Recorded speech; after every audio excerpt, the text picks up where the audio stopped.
Alhamdulillah kita bertemu lagi di channel ini. Doa dan harapan saya semoga sahabat semua selalu diberikan kesehatan, dimudahkan segala urusannya dan dilancarkan rezekinya. Amin ya rabbal alamin. Pada kesempatan yang berbahagia ini, mari sejenak kita luangkan waktu kita untuk mendengarkan tausiah yang sangat luar biasa dari guru kita almarhum Kiai Haji Zainuddin MZ.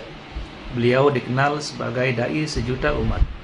Berikut ini mari kita simak bersama isi tausiah dari guru kita almarhum Kiai Haji Zainuddin MZ. Selamat mendengarkan. Kita lihat sajalah para petinggi kita sekarang bagaimana menyikapi hukum. Orang takut teriak maling sapi karena DE maling wedus. Tidak berani teriak ada maling sapi karena dia maling kambing. Yang lain maling ayam, dikumpulin ternyata maling semua.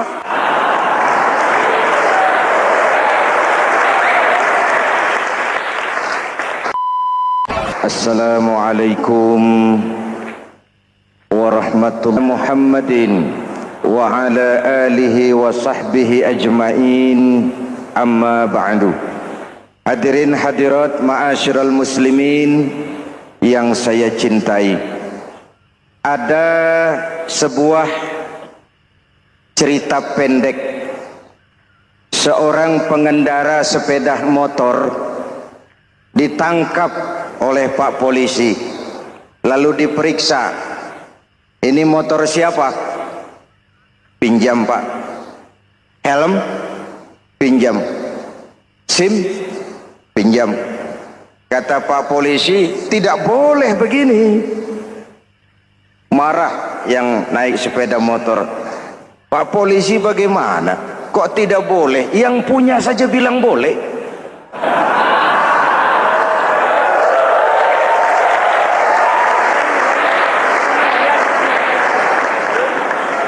Cerita ini memberikan gambaran bagaimana masyarakat kita sekarang cenderung memboleh-bolehkan diri sendiri, melahirkan permissive society. Masyarakat serba boleh dengan ukuran sakarepe dewe. Itu sebabnya agama diturunkan.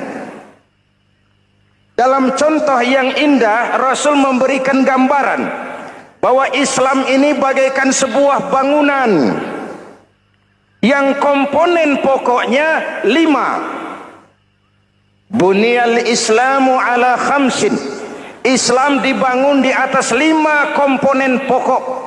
Jadi kalau Islam ini ibarat bangunan, unsur penunjang pokoknya itu 5. Mari kita analogkan Islam dengan bangunan. Kalau saudara akan membangun rumah, sebelum pasang tiang, pasang genteng, pasang jendela, apa yang lebih dulu dibangun? Fondasi. Kalau Islam ibarat bangunan, fondasinya adalah syahadatu an la ilaha illallah wa anna muhammadar rasulullah. Ini fondasi. Jikalau kuat fondasi, aman bangunan. Jikalau rapuh fondasi, lentur dan luntur bangunan. Maka kuat atau tidak kuatnya bangunan Islam kita bergantung kepada keyakinan dasar tadi, fondasi. Saya bersaksi tidak ada Tuhan selain Allah, artinya saya tidak akan menyembah kecuali hanya kepada Allah. Orang yang benar fondasinya beres sujudnya. Kalau saya yakin tidak ada Tuhan selain Allah, saya tidak akan minta rezeki kecuali hanya kepada Allah. Orang yang benar fondasinya, giat bekerjanya, jauh dari tipu menipu, jauh dari renten, jauh dari riba, jauh dari korupsi, jauh dari judi. Keyakinan memberikan warna terhadap bentuk kepribadian. Kalau saya yakin tidak ada Tuhan selain Allah, saya tidak akan pernah takut kecuali hanya kepada Allah. Saya tidak akan melarikan persoalan kecuali hanya kepada Allah. Saya tidak akan menggantungkan hidup kecuali hanya kepada Allah. Saya tidak akan minta tolong kecuali hanya kepada Allah. meresap ke dalam jiwa. Untuk keyakinan seperti ini, orang-orang tua kita dahulu berlinang air mata, bersimbah darah, bahkan berkorban nyawa, melaksanakan hijrah untuk mempertahankan keyakinan. Ini intan paling mahal dan ini mutiara paling berharga. Zaman boleh berubah, tapi pondasi tidak boleh goyah. Masa boleh berganti, tapi pondasi jangan sampai mati. Karena iman kita hidup, untuk iman kita berjuang, dan dalam iman kita ingin kembali menghadap Allah Subhanahu. Masih ingat cerita tentang Bilal? Masih? Mengulang kaji saja. Bilal itu budak sahaya. Ketika masuk Islam, dipanggil oleh majikannya. Bilal, iya bos. Saya dengar kamu masuk Islam ya? Iya bos. Kok berani-beraninya kamu masuk Islam? Memangnya kamu budak siapa Bilal? Iya budak bos. Bos. Kamu kerja sama siapa? Sama bos. Bos. Yang gaji kamu siapa? Ya bos. Nah, kamu kan ngerti Bilal, kamu budak saya, kamu kerja dengan saya, yang gaji kamu saya, yang beri makan saya. Kenapa? Kok beraninya masuk Islam padahal kamu belum saya kasih izin? Bos, bos boleh beli badan saya, tapi jangan mimpi bisa membeli jiwa saya. Tuhan boleh kuasai badan saya, tapi jangan mimpi bisa menguasai keyakinan saya. Saya memang benar Tuhan yang gaji, tapi kan saya digaji, saya kerja. Kerja itu kewajiban saya, gaji itu hak saya. Soal keyakinan, jangan ikut campur bos. Kurang ajar kamu Bilal. Biarin. Bilal, begini saja. Kalau kau mau meninggalkan keyakinanmu, meninggalkan Allah Tuhanmu, kau akan kami merdekakan. Tapi kalau kau tetap dalam keyakinanmu, kamu akan saya siksa sampai mati. Bagaimana? Jangan mimpi bos. Lebih baik mati berkalang tanah daripada hidup bercermin bangkai. Biar saya gugur membela keyakinan daripada hidup jadi penjilat menjual akidah. Itu prinsip.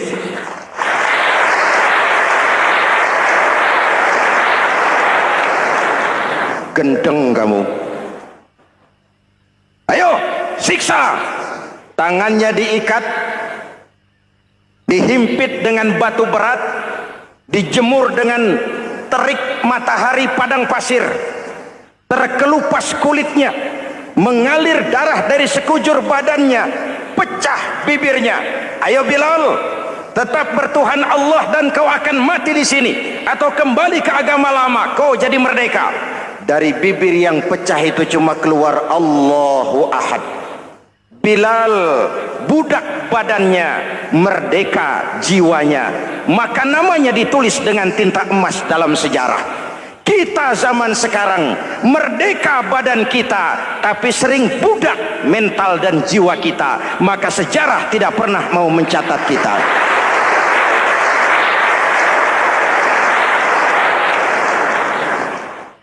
Masyarul muslimin yang saya cintai, fondasi sudah. Lalu apa lagi? Mulai memancangkan tiang. Tiangnya 5. Ada tiang namanya zuhur, asar, maghrib, subuh, isya. Tetapi agar bangunan menjadi kuat, ada tiang-tiang tambahan. Namanya rawatib dan nawafil. Rawatib itu ba'diyah atau qobliyah, nawafil itu di luar itu. Agar bangunan menjadi kuat, dibentuk pribadi lewat solat. Apa filsafatnya? Pertama, solat itu simbol penyerahan total kepada Allah. Kita ini sudah kontrak. Innallaha astara minal mu'minina anfusahum wa amwalahum bi anna lahumul jannah. Allah telah membeli dari orang-orang mukmin diri mereka, harta mereka, bagi mereka adalah surga. Penjual kita orang beriman, pembeli Allah, dagangannya amwal dan anfus, harganya adalah surga. Jelas? Penyerahan total itu dimulai dengan takbiratul ihram. Shalli fardal isya, Allahu akbar. Arahkan mata ke tempat kita sujud. Jangan lupa kalau sudah di atas, lupa dengan yang di bawah. Sudah jadi genteng, petatang peteteng di atas. Lalu bilang, merasa capek sendiri, kata genteng kepada tiang. Tiang, kamu sih enak, kata genteng. Saya setengah mati di atas.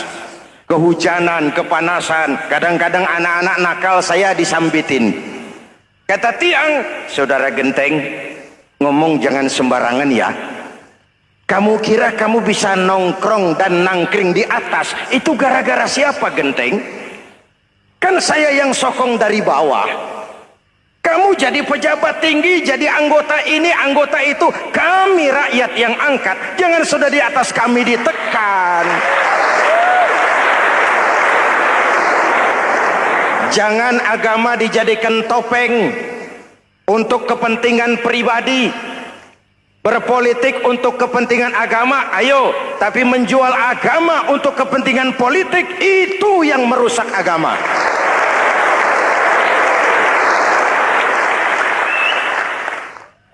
Ini kan kita lagi prihatin sedang meluncur kasus Bulog Gate 2. Innalillahi wa inna ilaihi raji'un.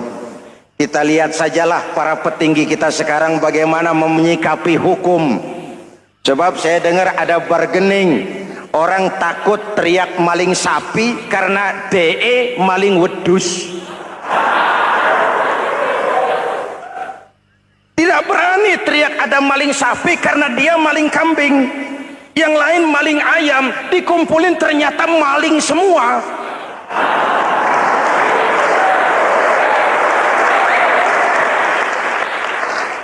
Hadirin yang saya hormati, ini melukai rasa keadilan. Oleh karena itu sholat mengajarkan kepada kita, dalam posisi berdiri, lihat tempat sujudmu. Jangan menteleng terus ke atas, lalu lupa dari mana kita berangkat.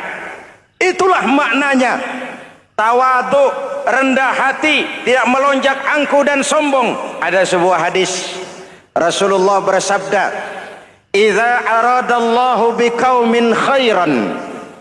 Apabila Allah menginginkan kebaikan kepada satu bangsa, apabila Allah menginginkan kebaikan kepada satu kelompok rakyat, walla alaihim khulama'uhum, maka yang naik jadi pemimpin adalah orang-orang yang santun, orang-orang yang lemah lembut, bukan orang yang menggunakan kekerasan dan tiran, sedikit-sedikit main pecat.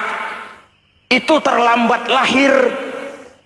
Mestinya lahir di zaman Hitler, mestinya lahir di zaman Benito Mussolini, atau kalau mau lebih klasik lagi di zaman Fir'aun.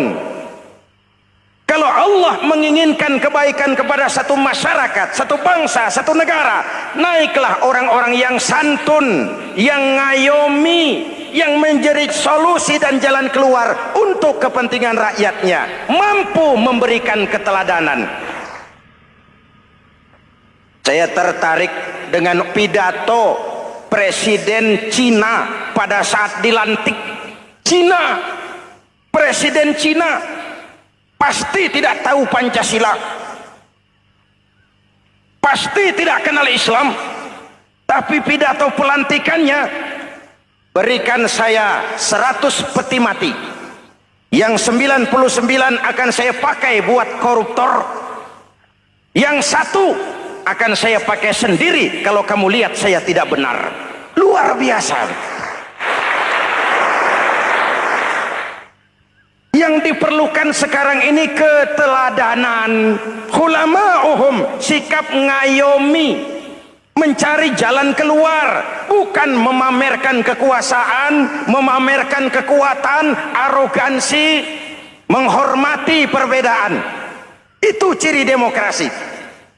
Lalu wa qada bainahum ulama'uhum.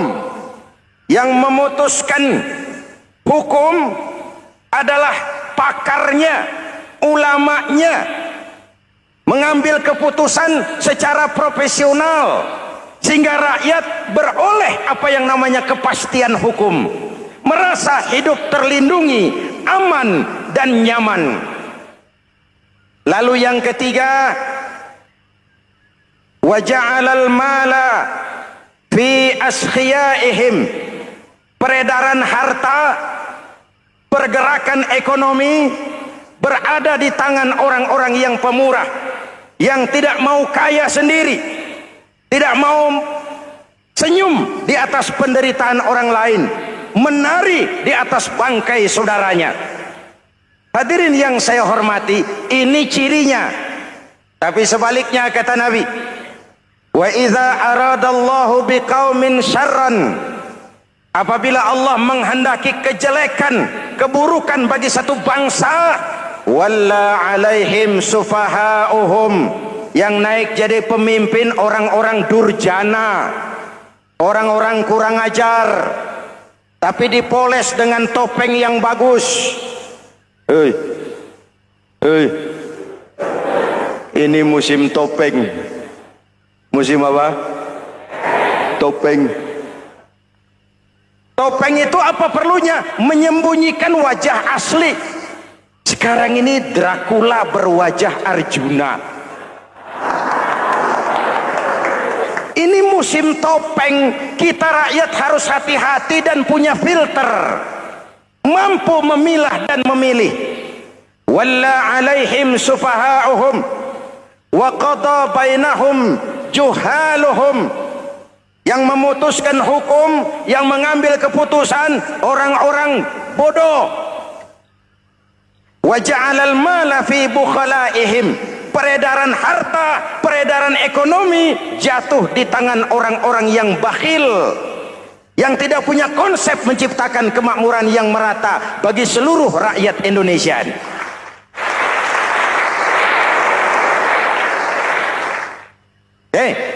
Kita kembali kepada tiang. Ini kan lagi cerita tiang tadi ya. Kalau sedang berdiri, lihat tempat sujud, jangan menteleng terus ke atas. Terserang penyakit tamak bin rakus alias serakah. Nah, selesai. Anggota badan yang paling terhormat ini kepala. Ketika sujud, sama rendahnya dengan telapak kaki. Allahu Akbar, yang besar cuma Allah. Apa bedanya saya dengan saudara? Tidak ada, kecuali saya ngomong saudara dengerin. Kita sama-sama beribadah, sama-sama mencari nilai tambah di hadapan Allah. Apa saya lebih penting dari saudara? Belum tentu. Apa saya lebih hebat dari saudara? Belum tentu. Perasaan lebih penting, lebih hebat, lebih jago setan. Jelas? Ayo tundukkan kepala, dia sama rendahnya dengan telapak kaki kita. Yang besar cuma Allah. Allahu Akbar. Lalu diakhiri dengan menebarkan salam. Assalamualaikum warahmatullah. Assalamualaikum warahmatullah. Menebarkan salam, mewujudkan rasa aman, damai, bukan menimbulkan keresahan. Hadirin yang saya hormati, ini karakteristik kita. Selesai sholat, kembali ke masyarakat, ajaran salam diterjemahkan. Apa? Rasulullah sallallahu alaihi wasallam bersabda, "Ufsus salam, wasilul arham, wa at'imut ta'am, wa sallu bil laili wan nasu niyam, tadkhulul jannata bisalam." Pertama, ufsus salam, tebarkan salam. Tebarkan salam itu bukan cuma kalau ketemu orang assalamualaikum, assalamualaikum. Iya, itu zahirnya. Tetapi hidup di tengah masyarakat memberikan rasa aman, rasa damai, menjadi pengayom bagi lingkungan, menjadi rahmah bagi semesta. Dalam Islam jangankan manusia, binatang saja dilindungi kok. Betul? Betul? Coba kalau belajar istinja itu kan makruh buang air kecil di tanah yang berlubang. Kenapa? Pertama, melindungi binatang yang ada dalam lubang. Siapa tahu di lubang yang saudara kencingi ada semut sedang rapat. Membahas Bologet jilid 2. Apa dosanya lalu mati dikencingi? Ini namanya rahmatan lis semut. Binatang saja dilindungi. Ada hadis, kalau kamu menyembelih hewan, sembelilah dengan cara yang terbaik. Jangan menyembelih ayam dengan pisau tumpul. Ini ajaran apa? Ajaran tentang peri kebinatangan. Rahmatan, memberikan rahmah, salam, keselamatan dan kedamaian kepada masyarakat lingkungan. Itu misi seorang muslim.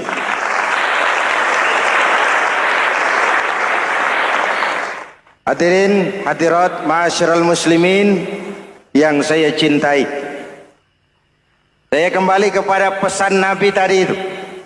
Pertama, ufsus salam, sebarkan salam. Sekarang ini kan yang banyak sebarkan isu, sebarkan fitnah, hancurkan nama baik orang, hantam orang di mana-mana. Padahal yang diajarkan ufsus salam, sebarkan perdamaian, bukan permusuhan. Cari kebenaran, bukan kemenangan. Lalu yang kedua, wasilul arham, sambungkan silaturahmi, tegakkan semangat kekeluargaan dan persaudaraan. Karena kita sudah diikat dengan tali akidah. Mari kita saling bertanya setelah lewat hari-hari yang dimana kita seperti saling berhadapan, seperti tercabut dari akar budaya kita sebagai bangsa. Semangat gotong royong, semangat kekeluargaan makin lentur dan luntur, dan perlu kita angkat kembali ke permukaan. Silul arham, sambungkan semangat silaturahmi. Wa at'imut ta'am, berikan makan orang-orang yang kelaparan. Mempunyai kepekaan dan kepedulian. Jangan menari di atas penderitaan orang. Jangan tersenyum di atas isak tangis tetangga. At'imut ta'am, mempunyai kepedulian yang tinggi. Wasallu bil laili wan nasu niyam, bangunlah di keheningan malam ketika orang sedang tidur. Istilah saya, kalau mau telepon Allah, jangan lupa nomor teleponnya, 44342. Jumlahnya 17. Zuhur, asar, maghrib, isya, subuh, 44342. Jangan ragu-ragu, kalau angka cukup telepon sambung. Kalau angka kurang, hati-hati salah sambung. Pak, mau sambung yang lebih cepat bagaimana?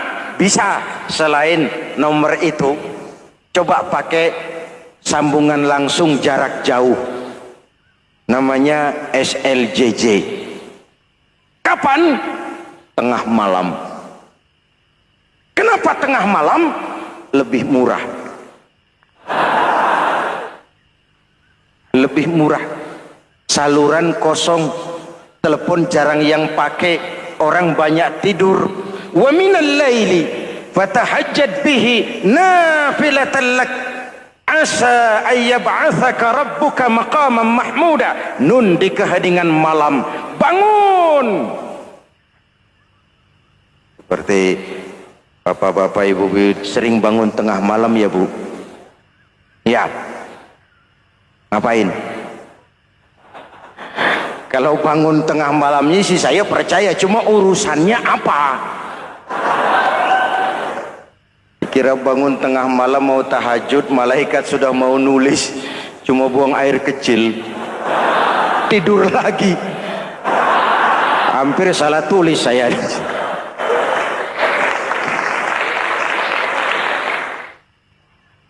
Baik, fondasi sudah Pak, tiang siap. Lalu apa lagi? Rumah itu supaya ada batas, perlu pagar, dinding, tembok. Yang jadi batas, dinding, tembok, puasa. Asyamu junnatun, puasa adalah dinding, benteng yang menyelamatkan manusia jangan sampai menyentuh wilayah lain. Ada batas-batas dan norma yang diindahkan. Selesai tembok, dinding, selesai. Pagar, selesai. Lah rumah itu supaya bersih kan harus ada kamar mandi, jendela, pintu yang fungsinya membersihkan zakat. Kalau dia zakatul mal, dia bersihkan harta kita. Kalau dia zakatul fitrah, dia bersihkan jiwa kita. Kalau dia zakatul tijarah, dia bersihkan bisnis kita. Kalau dia zakatul ma'adin, dia bersihkan barang tambang kita. Karena itu dalam kitab-kitab fikih dikatakan zakat itu adalah harta yang tu'khazu min aghniyaihim wa turaddu ila fuqaraihim. Kiai Haji Zainuddin Hamidi atau dikenal sebagai Kiai Haji Zainuddin MZ. Beliau lahir pada tanggal 2 Maret 1952. Kiai Haji Zainuddin MZ adalah seorang pemuka agama Islam di Indonesia yang populer melalui ceramahnya di radio dan televisi. Julukannya adalah Dai Berjuta Umat karena dakwahnya yang dapat menyentuh seluruh lapisan masyarakat. Dan ia pernah menjabat sebagai Ketua Umum Partai Bintang Reformasi, kemudian digantikan oleh Bursah Zarnubi. Kiai Haji Zainuddin MZ merupakan anak tunggal buah cinta pasangan Turmuzi dan Zainabun dari keluarga Betawi asli. Ayahnya yang pensiunan pegawai PLN adalah seorang yang taat beragama, sementara ibunya seorang ibu rumah tangga. Sejak umur 2 tahun, Kiai Haji Zainuddin MZ sudah ditinggal sang ayah. Untuk memenuhi kebutuhan hidupnya, sejak kecil Kiai Haji Zainuddin MZ sering membantu sang ibu untuk berjualan nasi uduk. Selama 6 tahun Kiai Haji Zainuddin MZ mengenyam pendidikan di bawah asuhan Kiai Haji Idam Chalid, ulama karismatik asal Kalimantan, sekaligus politisi ulung yang pernah menjabat sebagai Ketua MPR dan Ketua DPR pada periode 1971 sampai 1977. Kiai Haji Zainuddin MZ ini semakin dikenal masyarakat ketika ceramahnya mulai memasuki dunia rekaman. Kasetnya beredar bukan saja di seluruh pelosok Nusantara, tetapi juga ke beberapa negara Asia. Kiai Haji Zainuddin MZ pernah diangkat menjadi anggota Majelis Permusyawaratan Rakyat Republik Indonesia periode 1997 sampai 1999. Beliau pernah mengisi di suatu acara TV, seperti acara Tabligh Akbar Ramadan, Indosiar mulai dari tahun 2000 sampai tahun 2001. Acara TV pengantar sahur dan berbuka puasa, Indosiar, dari tahun 1999 sampai 2002. Dakwah puasa acara TV SCTV dari tahun 1991 sampai 2001. Kiai Haji Zainuddin MZ meninggal dunia pada 5 Juli 2011 dalam perjalanan menuju Rumah Sakit Pusat Pertamina karena serangan jantung dan gula darah. Ia meninggal setelah sarapan bersama keluarga di rumahnya Gandaria 1, Kebayoran Baru, Jakarta Selatan. Itulah biografi singkat dari beliau. Mari kita kirimkan Al-Fatihah untuk beliau, Kiai Haji Zainuddin MZ. Jikalau kuat fondasi, aman bangunan. Jikalau rapuh fondasi, lentur dan luntur bangunan. Maka kuat atau tidak kuatnya bangunan Islam kita bergantung kepada keyakinan dasar tadi, fondasi. Saya bersaksi tidak ada Tuhan selain Allah. Artinya saya tidak akan menyembah kecuali hanya kepada Allah. Orang yang benar fondasinya beres sujudnya. Kalau saya yakin tidak ada Tuhan selain Allah, saya tidak akan minta rezeki kecuali hanya kepada Allah. Orang yang benar fondasinya, giat bekerjanya, jauh dari tipu menipu, jauh dari renten, jauh dari riba, jauh dari korupsi, jauh dari judi. Keyakinan memberikan warna terhadap bentuk kepribadian. Kalau saya yakin tidak ada Tuhan selain Allah, saya tidak akan pernah takut kecuali hanya kepada Allah. Saya tidak akan melarikan persoalan kecuali hanya kepada Allah. Saya tidak akan menggantungkan hidup kecuali hanya kepada Allah. Saya tidak akan minta tolong kecuali hanya kepada Allah. Meresap ke dalam jiwa. Untuk keyakinan seperti ini, orang-orang tua kita dahulu berlinang air mata, bersimbah darah, bahkan berkorban nyawa, melaksanakan hijrah untuk mempertahankan keyakinan. Ini intan paling mahal dan ini mutiara paling berharga. Zaman boleh berubah, tapi fondasi tidak boleh goyah. Masa boleh berganti, tapi fondasi jangan sampai mati.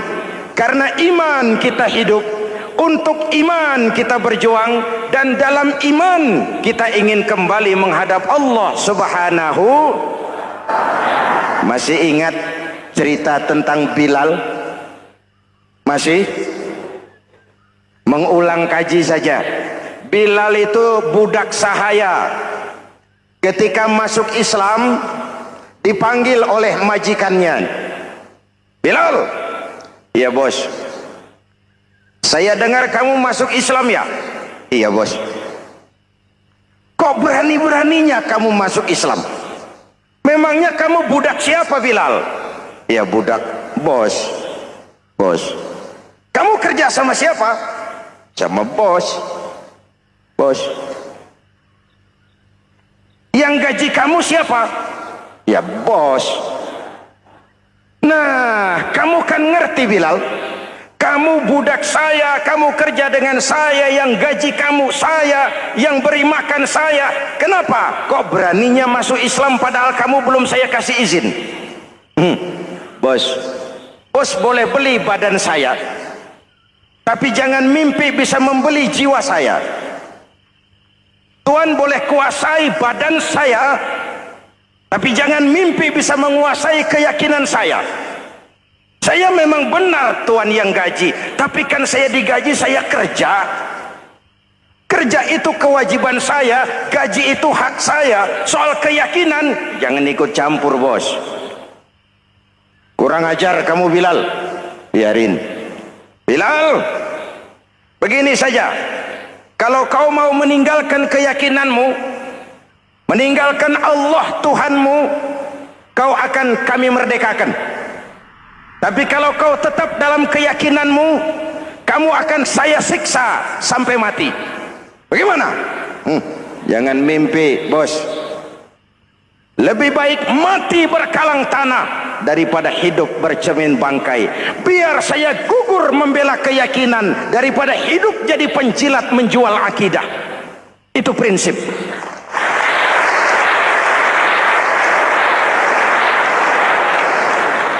Gendeng kamu. Ayo, siksa. Tangannya diikat, dihimpit dengan batu berat, dijemur dengan terik matahari padang pasir, terkelupas kulitnya, mengalir darah dari sekujur badannya, pecah bibirnya. Ayo Bilal, tetap bertuhan Allah dan kau akan mati di sini, atau kembali ke agama lama, kau jadi merdeka. Dari bibir yang pecah itu cuma keluar Allahu Ahad. Bilal budak badannya, merdeka jiwanya, maka namanya ditulis dengan tinta emas dalam sejarah. Kita zaman sekarang merdeka badan kita, tapi sering budak mental dan jiwa kita, maka sejarah tidak pernah mau mencatat kita.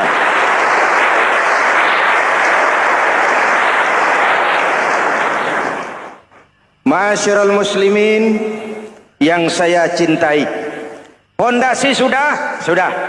Lalu apa lagi? Mulai memancangkan tiang. Tiangnya 5. Ada tiang namanya zuhur, asar, maghrib, subuh, isya. Tetapi agar bangunan menjadi kuat, ada tiang-tiang tambahan. Namanya rawatib dan nawafil. Rawatib itu ba'diyah atau qobliyah, nawafil itu di luar itu. Agar bangunan menjadi kuat, dibentuk pribadi lewat solat. Apa filsafatnya? Pertama, solat itu simbol penyerahan total kepada Allah. Kita ini sudah kontrak. Innallaha astara minal mu'minina anfusahum wa amwalahum bi anna lahumul jannah. Allah telah membeli dari orang-orang mukmin diri mereka, harta mereka, bagi mereka adalah surga. Penjual kita orang beriman, pembeli Allah, dagangannya amwal dan anfus, harganya adalah surga. Jelas? Penyerahan total itu dimulai dengan takbiratul ihram. Shalli fardal isya, Allahu akbar. Arahkan mata ke tempat kita sujud. Jangan lupa kalau sudah di atas, lupa dengan yang di bawah. Sudah jadi genteng, petatang peteteng di atas. Lalu bilang, merasa capek sendiri, kata genteng kepada tiang. Tiang, kamu sih enak, kata genteng. Saya setengah mati di atas. kehujanan, kepanasan, kadang-kadang anak-anak nakal saya disambitin. Kata tiang, saudara Genteng, ngomong jangan sembarangan ya. Kamu kira kamu bisa nongkrong dan nangkring di atas, itu gara-gara siapa Genteng? Kan saya yang sokong dari bawah. Kamu jadi pejabat tinggi, jadi anggota ini, anggota itu. Kami rakyat yang angkat. Jangan sudah di atas kami ditekan. Jangan agama dijadikan topeng untuk kepentingan pribadi. Berpolitik untuk kepentingan agama, ayo. Tapi menjual agama untuk kepentingan politik, itu yang merusak agama.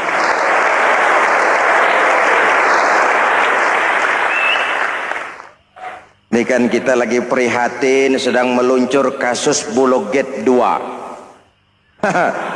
Innalillahi wa inna ilaihi raji'un. Kita lihat sajalah para petinggi kita sekarang bagaimana menyikapi hukum.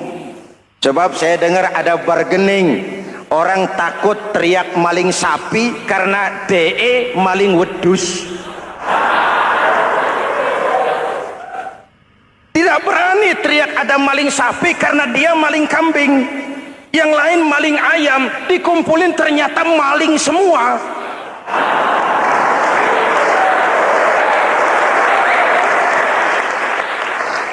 Hadirin yang saya hormati, ini melukai rasa keadilan.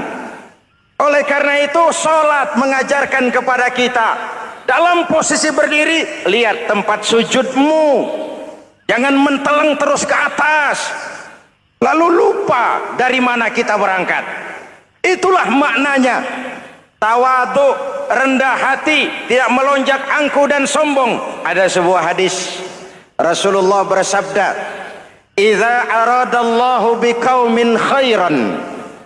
Apabila Allah menginginkan kebaikan kepada satu bangsa, apabila Allah menginginkan kebaikan kepada satu kelompok rakyat, walla alaihim khulama'uhum, maka yang naik jadi pemimpin adalah orang-orang yang santun, orang-orang yang lemah lembut, bukan orang yang menggunakan kekerasan dan tiran, sedikit-sedikit main pecat.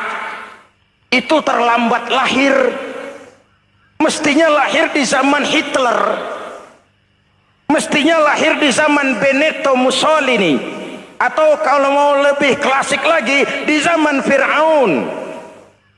Kalau Allah menginginkan kebaikan kepada satu masyarakat, satu bangsa, satu negara, naiklah orang-orang yang santun, yang ngayomi, yang menjadi solusi dan jalan keluar untuk kepentingan rakyatnya, mampu memberikan keteladanan.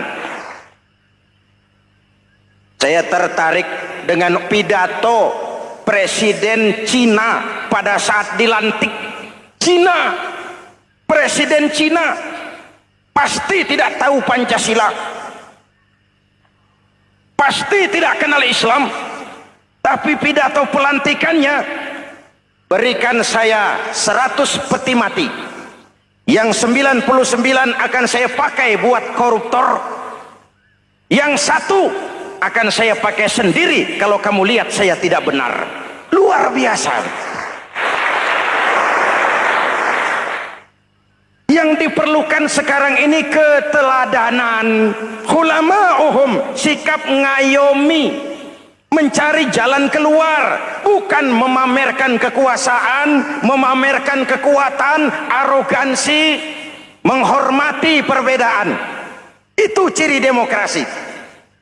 Lalu waqadha bainahum ulama'uhum, yang memutuskan hukum adalah pakarnya, ulamanya, mengambil keputusan secara profesional sehingga rakyat beroleh apa yang namanya kepastian hukum, merasa hidup terlindungi, aman dan nyaman.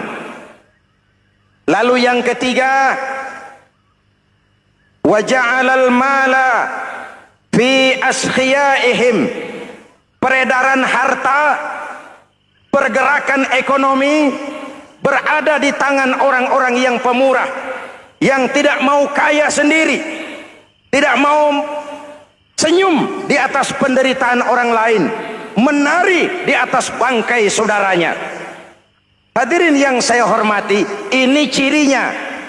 Tapi sebaliknya kata Nabi, wa idza aradallahu biqaumin syarran, apabila Allah menghendaki kejelekan, keburukan bagi satu bangsa, walla alaihim sufahauhum, yang naik jadi pemimpin orang-orang durjana, orang-orang kurang ajar, tapi dipoles dengan topeng yang bagus.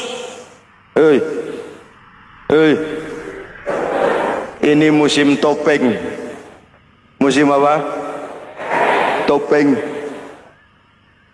Topeng itu apa perlunya? Menyembunyikan wajah asli. Sekarang ini Dracula berwajah Arjuna. Ini musim topeng. Kita rakyat harus hati-hati dan punya filter, mampu memilah dan memilih. Walla alaihim sufahauhum wa qada bainahum juhaluhum, yang memutuskan hukum, yang mengambil keputusan orang-orang bodoh. Wa ja'alal mala fi bukhalaihim, peredaran harta, peredaran ekonomi jatuh di tangan orang-orang yang bakhil, yang tidak punya konsep menciptakan kemakmuran yang merata bagi seluruh rakyat Indonesia.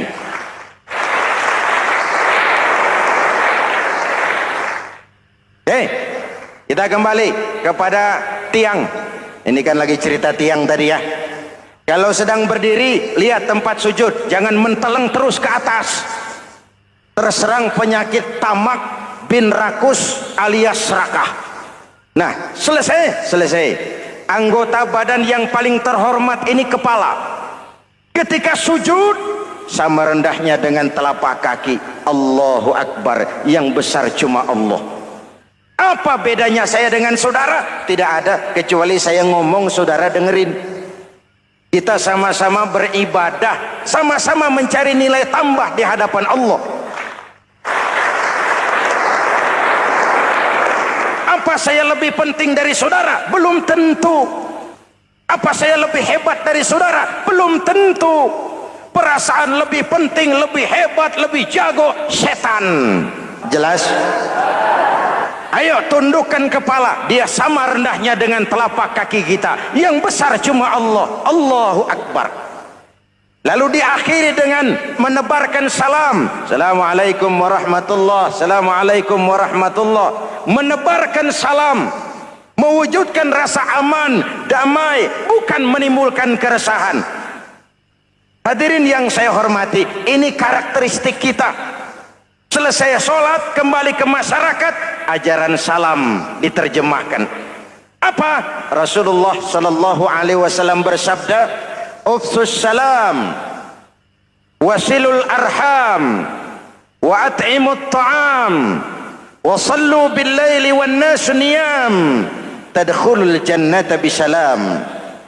Pertama, ufsus salam, tebarkan salam.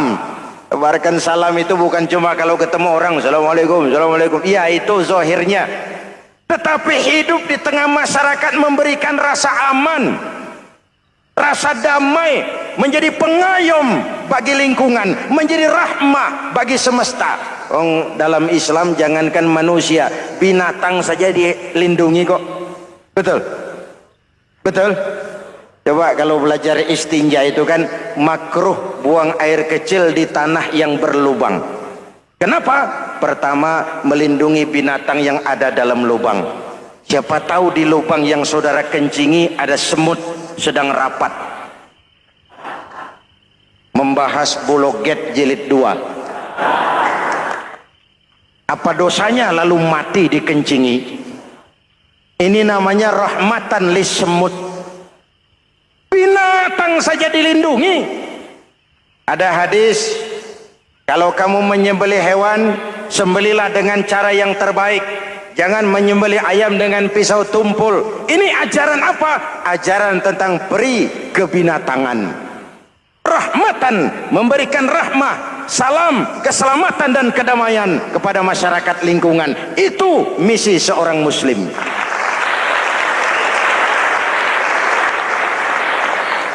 Hadirin hadirat ma'asyiral muslimin yang saya cintai, saya kembali kepada pesan Nabi tadi itu.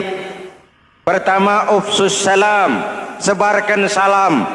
Sekarang ini kan yang banyak sebarkan isu, sebarkan fitnah, hancurkan nama baik orang, hantam orang di mana-mana. Padahal yang diajarkan ufsus salam, sebarkan perdamaian, bukan permusuhan. Cari kebenaran, bukan kemenangan. Lalu yang kedua, wasilul arham, sambungkan silaturahmi, tegakkan semangat kekeluargaan dan persaudaraan. Karena kita sudah diikat dengan tali akidah. Mari kita saling bertanya setelah lewat hari-hari yang dimana kita seperti saling berhadapan, seperti tercabut dari akar budaya kita sebagai bangsa. Semangat gotong royong, semangat kekeluargaan makin lentur dan luntur, dan perlu kita angkat kembali ke permukaan. Silul arham, sambungkan semangat silaturahmi.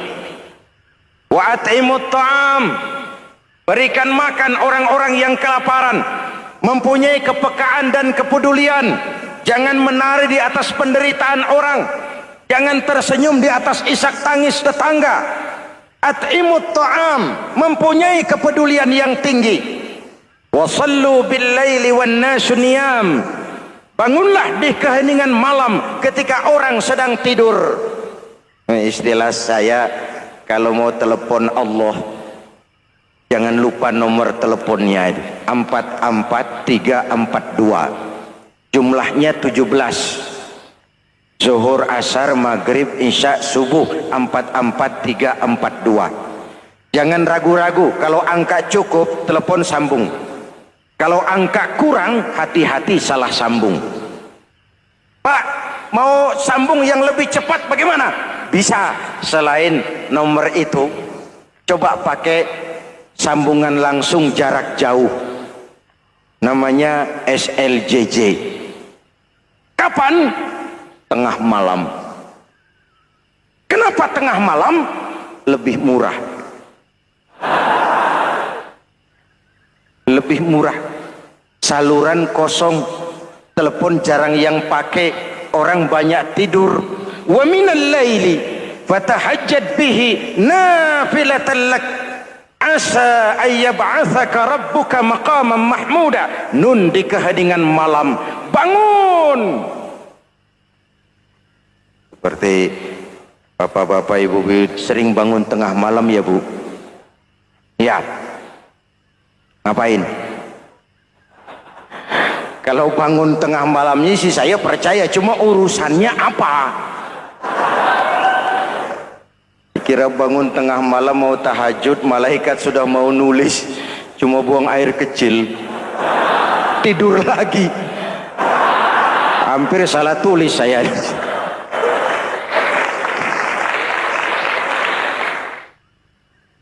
Baik, fondasi sudah Pak, tiang siap, lalu apa lagi? Nah, rumah itu supaya ada batas, perlu pagar, dinding, tembok. Yang jadi batas, dinding, tembok, puasa. Asyamu junnatun, puasa adalah dinding, benteng yang menyelamatkan manusia jangan sampai menyentuh wilayah lain. Ada batas-batas dan norma yang diindahkan. Selesai, tembok, dinding, selesai. Pagar, selesai. Lah rumah itu supaya bersih, kan harus ada kamar mandi, jendela, pintu, yang fungsinya membersihkan zakat. Kalau dia zakatul mal, dia bersihkan harta kita. Kalau dia zakatul fitrah, dia bersihkan jiwa kita. Kalau dia zakatul tijarah, dia bersihkan bisnis kita. Kalau dia zakatul ma'adin, dia bersihkan barang tambang kita. Karena itu dalam kitab-kitab fikih dikatakan zakat itu adalah harta yang tu'khazu min aghniyaihim wa turaddu ila fuqaraihim. Jikalau kuat fondasi, aman bangunan. Jikalau rapuh pondasi, lentur dan luntur bangunan. Maka kuat atau tidak kuatnya bangunan Islam kita bergantung kepada keyakinan dasar tadi, fondasi. Subhanallah, sangat luar biasa apa yang disampaikan oleh guru kita almarhum Kiai Haji Zainuddin MZ.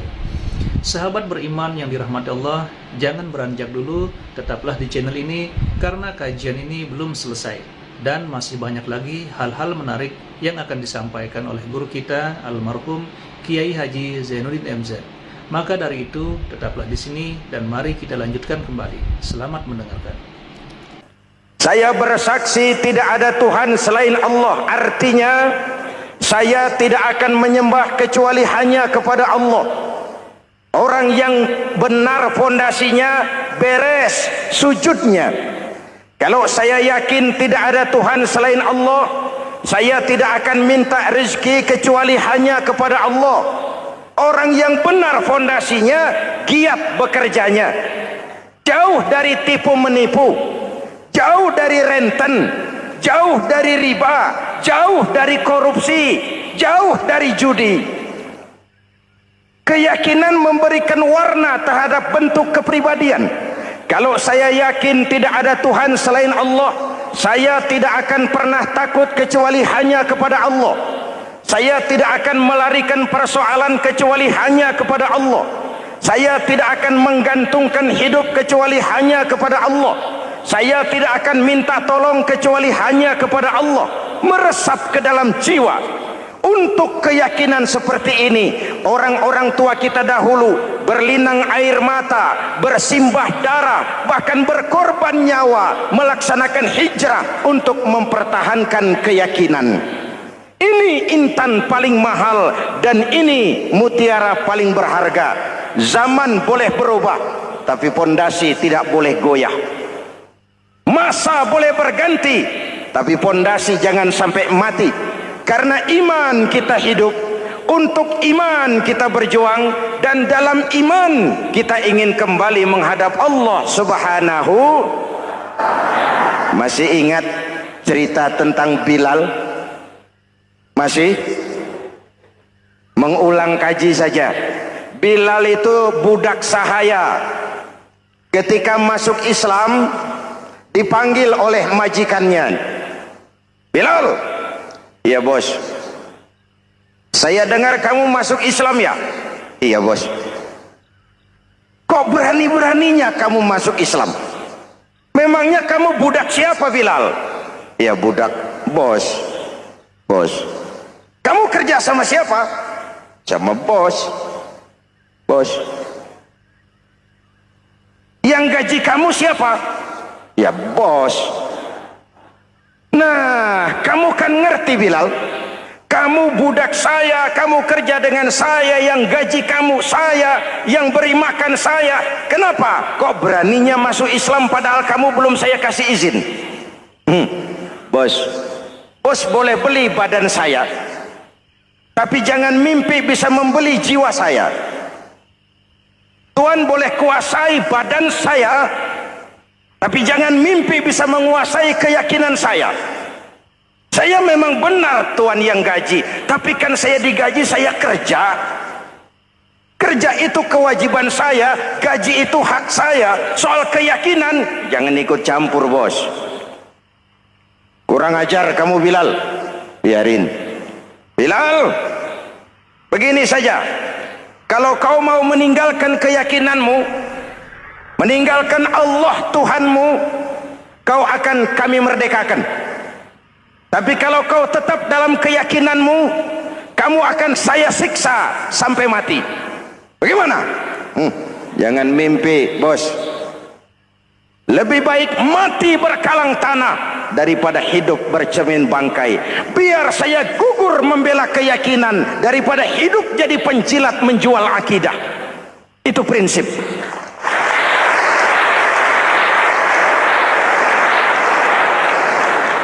Gendeng kamu. Ayo siksa. Tangannya diikat, dihimpit dengan batu berat, dijemur dengan terik matahari padang pasir, terkelupas kulitnya, mengalir darah dari sekujur badannya, pecah bibirnya. Ayo Bilal, tetap bertuhan Allah dan kau akan mati di sini, atau kembali ke agama lama, kau jadi merdeka. Dari bibir yang pecah itu cuma keluar Allahu Ahad. Bilal budak badannya, merdeka jiwanya, maka namanya ditulis dengan tinta emas dalam sejarah. Kita zaman sekarang merdeka badan kita, tapi sering budak mental dan jiwa kita, maka sejarah tidak pernah mau mencatat kita.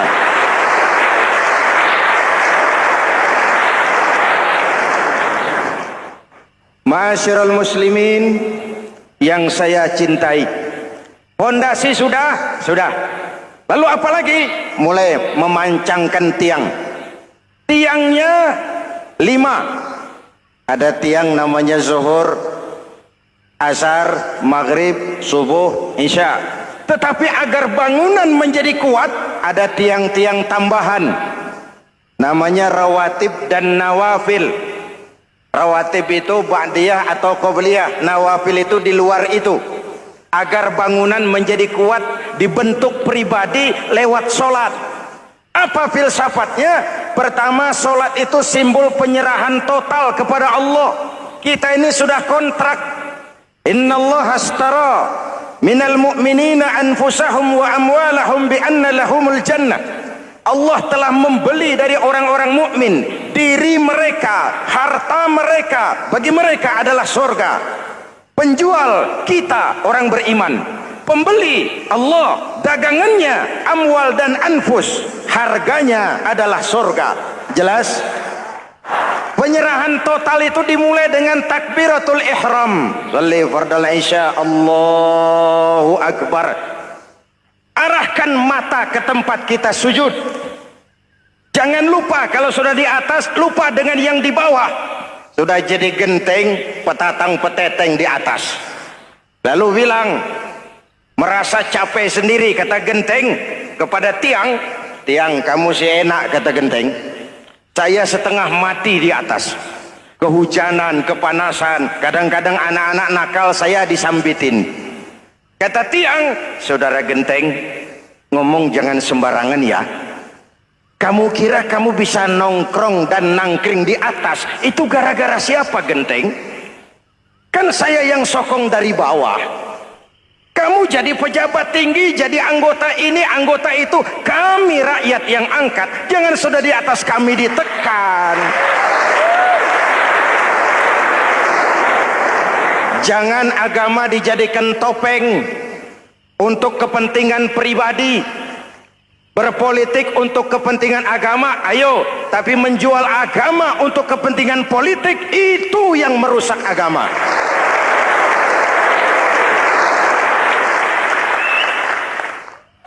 Ini kan kita lagi prihatin, sedang meluncur kasus Bulog Gate 2.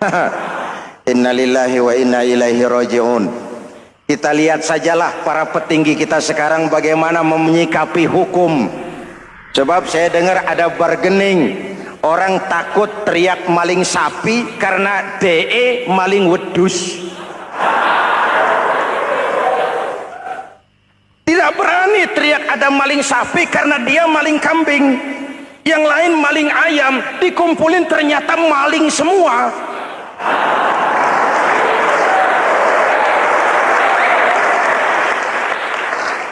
Hadirin yang saya hormati, ini melukai rasa keadilan. Oleh karena itu, sholat mengajarkan kepada kita, dalam posisi berdiri, lihat tempat sujudmu. Jangan menteleng terus ke atas, lalu lupa dari mana kita berangkat. Itulah maknanya tawadhu, rendah hati, tidak melonjak angku dan sombong. Ada sebuah hadis, Rasulullah bersabda, "Idza aradallahu biqaumin khairan."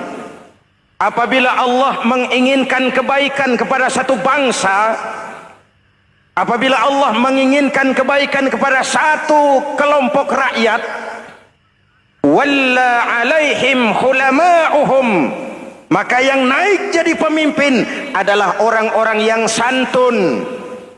orang-orang yang lemah lembut, bukan orang yang menggunakan kekerasan dan tiran, sedikit-sedikit main pecat. Itu terlambat lahir. Mestinya lahir di zaman Hitler, mestinya lahir di zaman Benito Mussolini, atau kalau mau lebih klasik lagi di zaman Fir'aun. Kalau Allah menginginkan kebaikan kepada satu masyarakat, satu bangsa, satu negara, naiklah orang-orang yang santun, yang ngayomi, yang menjadi solusi dan jalan keluar untuk kepentingan rakyatnya, mampu memberikan keteladanan. Saya tertarik dengan pidato Presiden Cina pada saat dilantik. Cina, Presiden Cina pasti tidak tahu Pancasila, pasti tidak kenal Islam, tapi pidato pelantikannya, berikan saya 100 peti mati, yang 99 akan saya pakai buat koruptor, yang satu akan saya pakai sendiri kalau kamu lihat saya tidak benar. Luar biasa. Yang diperlukan sekarang ini keteladanan, hulama'uhum, sikap ngayomi, mencari jalan keluar, bukan memamerkan kekuasaan, memamerkan kekuatan, arogansi, menghormati perbedaan. Itu ciri demokrasi. Lalu wa qada bainahum ulama'uhum, yang memutuskan hukum adalah pakarnya, ulamanya, mengambil keputusan secara profesional sehingga rakyat beroleh apa yang namanya kepastian hukum, merasa hidup terlindungi, aman dan nyaman. Lalu yang ketiga, wa ja'alal mala fi askhiyaihim, peredaran harta, pergerakan ekonomi berada di tangan orang-orang yang pemurah, yang tidak mau kaya sendiri, tidak mau senyum di atas penderitaan orang lain, menari di atas bangkai saudaranya. Hadirin yang saya hormati, ini cirinya. Tapi sebaliknya kata Nabi, wa idza aradallahu biqaumin syarran, apabila Allah menghendaki kejelekan, keburukan bagi satu bangsa, walla alaihim sufahauhum, yang naik jadi pemimpin orang-orang durjana, orang-orang kurang ajar, tapi dipoles dengan topeng yang bagus. Ini musim topeng. Musim apa? Topeng. Topeng itu apa perlunya? Menyembunyikan wajah asli. Sekarang ini Dracula berwajah Arjuna. Ini musim topeng. Kita rakyat harus hati-hati dan punya filter, mampu memilah dan memilih. Walla alaihim sufahauhum wa qada bainahum juhaluhum, yang memutuskan hukum, yang mengambil keputusan orang-orang bodoh. Wa ja'alal mala fi bukhalaihim, peredaran harta, peredaran ekonomi jatuh di tangan orang-orang yang bakhil, yang tidak punya konsep menciptakan kemakmuran yang merata bagi seluruh rakyat Indonesia.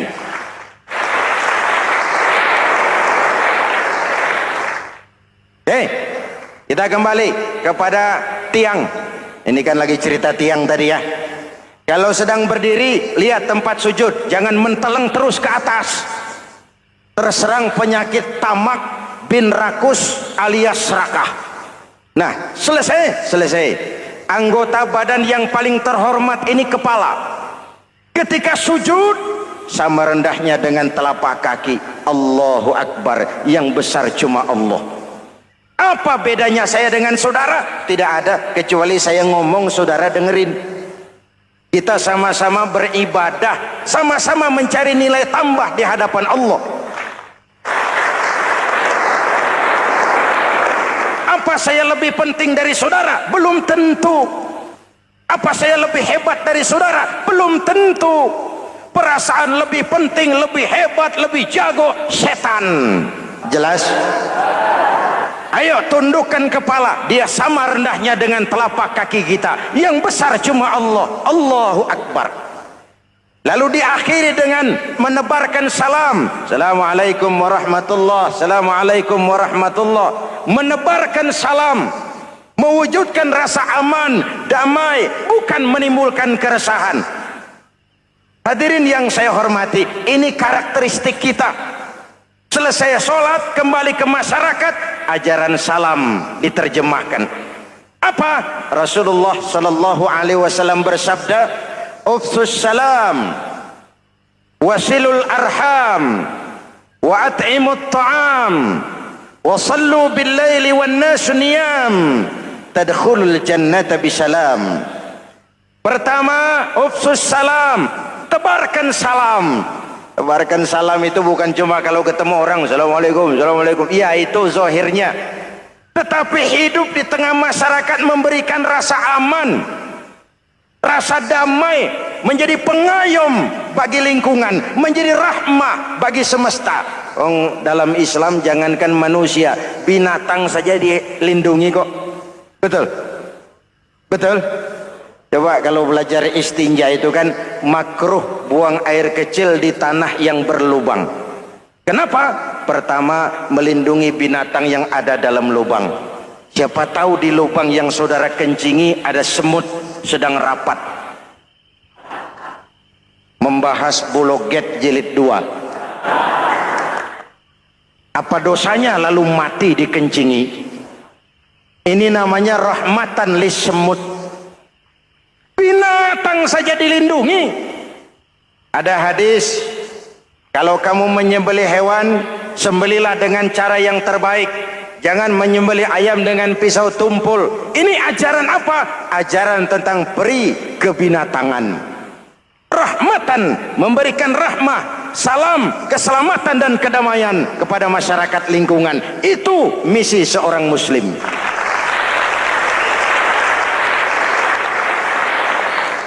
Hadirin hadirat ma'asyiral muslimin yang saya cintai, saya kembali kepada pesan Nabi tadi itu. Pertama, ufsus salam, sebarkan salam. Sekarang ini kan yang banyak sebarkan isu, sebarkan fitnah, hancurkan nama baik orang, hantam orang di mana-mana.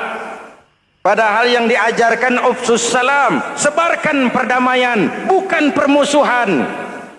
Cari kebenaran, bukan kemenangan. Lalu yang kedua, wasilul arham, sambungkan silaturahmi, tegakkan semangat kekeluargaan dan persaudaraan. Karena kita sudah diikat dengan tali akidah. Mari kita saling bertanya setelah lewat hari-hari yang dimana kita seperti saling berhadapan, seperti tercabut dari akar budaya kita sebagai bangsa. Semangat gotong royong, semangat kekeluargaan makin lentur dan luntur, dan perlu kita angkat kembali ke permukaan. Silul arham, sambungkan semangat silaturahmi. Wa at'imut ta'am, berikan makan orang-orang yang kelaparan. Mempunyai kepekaan dan kepedulian.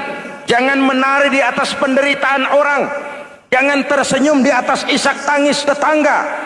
At'imut ta'am, mempunyai kepedulian yang tinggi. Wa sallu bil laili wan nasu niyam, bangunlah di keheningan malam ketika orang sedang tidur. Istilah saya, kalau mau telepon Allah, jangan lupa nomor teleponnya itu 44342. Jumlahnya 17. Zuhur, asar, maghrib, isya, subuh 44342. Jangan ragu-ragu, kalau angka cukup telepon sambung. Kalau angka kurang, hati-hati salah sambung. Pak, mau sambung yang lebih cepat bagaimana? Bisa, selain nomor itu coba pakai sambungan langsung jarak jauh, namanya SLJJ. Kapan? Tengah malam. Kenapa tengah malam? Lebih murah. Lebih murah. Saluran kosong, telepon jarang yang pakai, orang banyak tidur. Wa minal laili fatahajjad bihi nafilatan lak asa ayyab'atsaka rabbuka maqaman mahmuda. Nun di keheningan malam, bangun. Seperti bapak-bapak ibu sering bangun tengah malam ya Bu? Ya. Ngapain? Kalau bangun tengah malamnya sih saya percaya, cuma urusannya apa? Kira bangun tengah malam mau tahajud, malaikat sudah mau nulis, cuma buang air kecil, tidur lagi. Hampir salah tulis saya.